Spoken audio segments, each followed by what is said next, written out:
MGM സ്കൂളിൽ 8ാം തരത്തിലും +2-നുമായി പഠിക്കുന്ന സഹോദരങ്ങൾ.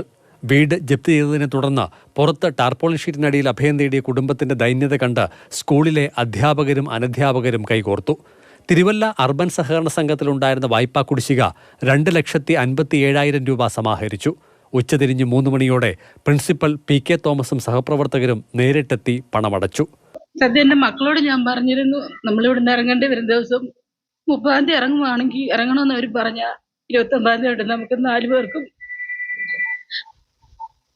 മരിക്കാവുന്ന വരെ ഞാൻ എൻ്റെ കുഞ്ഞുങ്ങളോട് പറഞ്ഞു.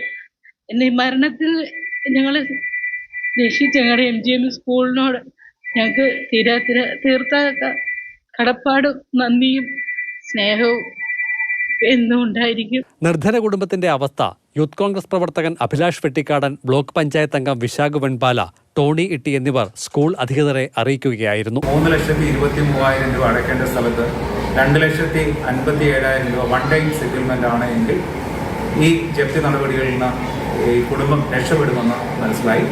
അതിന് പ്രകാരം അധ്യാപകരോട് സംസാരിച്ചു. ഈ സ്കൂളിലെ എല്ലാ അധ്യാപകരും അനധ്യാപകരും ഒറ്റ ഒരു ദിവസം കൊണ്ട് ഇത്രയും പണം സഹായിച്ചു. ഇന്ന് ബാങ്കിൻ്റെ സമയം തീരുന്നതിന് മുമ്പ് തന്നെ നമ്മൾ 2,57,000 രൂപ അടച്ച് വീടിൻ്റെ പ്രമാണവും താക്കോലും ആ കുടുംബത്തിന് നമ്മൾ നൽകുകയും ചെയ്തു. 5 വർഷം മുൻപാണ് ഗൃഹനാഥൻ അച്ചൻകുഞ്ഞ് ഭവന നിർമ്മാണ വായ്പയായി 3 ലക്ഷം രൂപ എടുത്തത്. മകളുടെ ചികിത്സയ്ക്ക് അധിക പണച്ചെലവുണ്ടായതോടെ തിരിച്ചടവ് മുടങ്ങി. ഒടുവിൽ കഴിഞ്ഞ മാസം 22-നായിരുന്നു ജപ്തി. മാതൃഭൂമി ന്യൂസ്, പത്തനംതിട്ട.